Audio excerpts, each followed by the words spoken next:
the disappointment of playing so well in this last game, but not getting that one final stop. Well, you know, it does hurt. There's a lot of room for improvement. I mean, we played well in some areas. We've still got a ways to go. I mean, there's still some things that we could do a lot better. You know, I got to give a shout out to the fans. We asked for the enthusiasm and the noise, and I thought our kids fed off that last week. We need that again this Friday.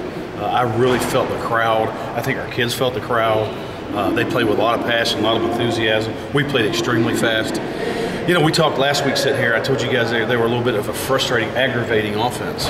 And if you told me this time last week we would have had 6 sacks and about 4 or 5 other opportunities, I'd have taken that and ran right now. So I thought that the kids really fed off the crowd. Is it tough to appreciate everything that you guys were able to do because this game sort of ended like a few others this year? Yeah, I mean, we've been in this situation again a couple times this year. I mean, you think that you play pretty good and you don't come away with a W because it is a team game, and it is hard to deal with at times. But all you can do is roll up your sleeves, go back to work.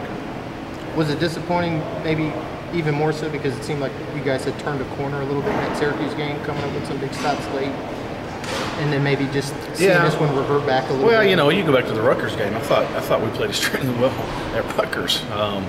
Until again, just one drive. To the one drive. And again, you go back, and each of those drives, you go back to the Cincinnati drive. The guy stops and takes off running again.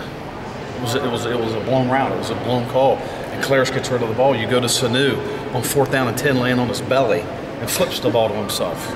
You go to 3rd down and 7 this week, and Sam steps on the ref's foot and falls down, and they throw the ball to the tight end for a 1st down. It's just been crazy on some of these the most unopportune times for something crazy to happen.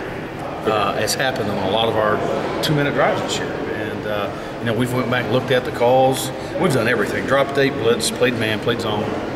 We've done, it's been a little bit of one of those kind of years. Let's talk about Didi's performance. He made the honor roll this week after having a heck of a game against Miami. Just looking at him on tape, Didi's very, very productive. Still got a ways to go. I've been saying it since I've been. Didi's a productive football player. See ball, get ball. That's what he does best. There's still some room for improvement from him, no doubt about it, like a lot of our guys. But one thing about Didi, he is very, very productive football player. In terms of the linebacker, getting in the backfield, sacks, tackles for loss, you guys have used him well in that regard. Well, yeah. I mean, you know, you learned a long time ago that, and I told the defense when we came here, if you have the ability to make plays, we'll call your number. The second you stop making plays, your number's not going to be called. And in our system, we can bring just about everybody except for the field corner.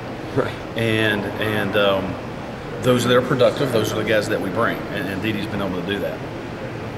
Mark, I know you guys have been able to get a lot of pressure on the quarterbacks this season. You're facing a young one against Louisville and Bridgewater. He has had trouble avoiding sacks. I hope so.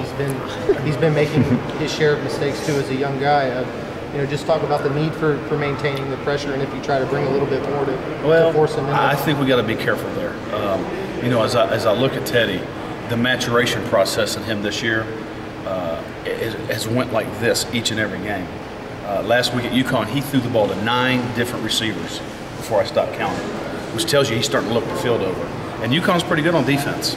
And you look at him athletically, he's just like the guy we just played. I mean, they're from the same high school. You watch the film, you'd think you're watching Ja'Cory Harris play. He's starting to take care of the football, and Louisville does a good job of protecting him. It's a little bit like we talked about last week. They're trying to protect Ja'Cory, and he does have some escapability. You can watch that break contain tape reel that we have.